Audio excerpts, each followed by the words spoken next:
বিহারের প্রথম দফার নির্বাচন সম্পন্ন। নির্ধারিত হয়ে গিয়েছে 121টি বিধানসভা কেন্দ্রের ভাগ্য। আগামী মঙ্গলবার স্থির হবে বাকি 122টি কেন্দ্রের ফলাফল। এনডিএ নাকি মহাগঠবন্ধন, শেষ হাসি হাসল কে, তা জানার জন্য অপেক্ষা চাচা নেহেরুর জন্মদিনের।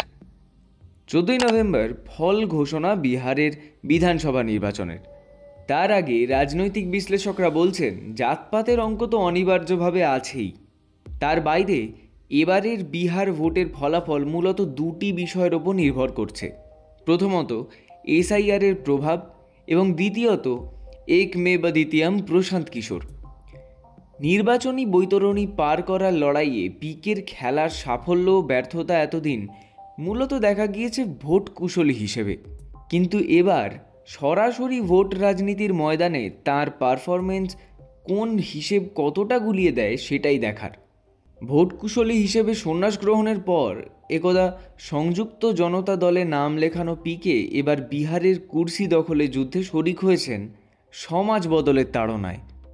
জনতাকে সুশাসনের স্বাদ পাইয়ে দিতে 1 বছর আগে যে দল তিনি গড়েছেন সেই জনসুরাজ পার্টি কাণ্ডারি হিসেবে নেমেছেন এক অন্য সকালের ছবি আঁকতে। যে রাজ্যে ভোট কাস্ট হয় না, কাস্ট দেখে ভোট হয়, সেখানে নির্বাচনের কুরুক্ষেত্রে পিকে নেমেছেন কার্যত চৈতন্য অবতারে। জাত যেখানে ভাতের চেয়েও গুরুত্বপূর্ণ, সেখানে প্রচার থেকে প্রার্থী তালিকা তিনি ব্যাট করেছেন প্রায় সমাজ সংস্কারকের চেহারায়। ভোটের বাক্সে কতটা সফল হবেন বা আদৌ হবেন কি না সে তোয়াক্কা না করেই ধর্ম জাতপাতের ঊর্ধ্বে উঠে ডাক দিচ্ছেন দিন বদলের।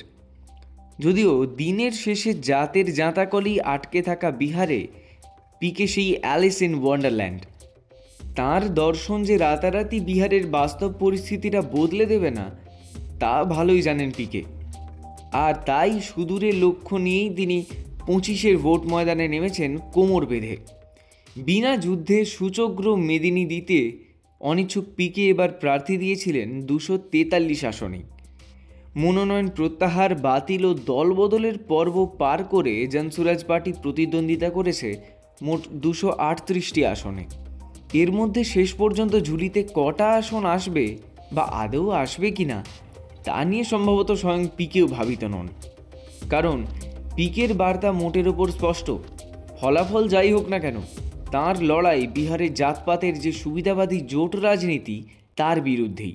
এই মুহূর্তে পিকেকে ঘিরে বিহারে ভোট রাজনীতির যে অঙ্ক, তাতে বিবেচ্য এটা নয় যে তিনি কটা আসন পাবেন, বরং অনেকটা বেশি কাঁটা ছেঁড়া চলছে এই নিয়ে যে তার দল কত শতাংশ ভোট পাবে, আর সেই ভোট প্রাপ্তি ছাই দেবে কার বাড়া ভাতে।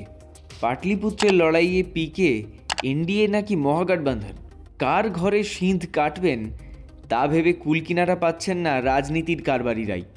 আর সেই জন্যই পাটনার মসনদ দখলের চিত্রনাট্যে রহস্যের মতো উঁকি দিচ্ছে এক অমোঘ প্রশ্ন, নীতীশ নাকি তেজস্বী? পিকের চালে ফিকে কে?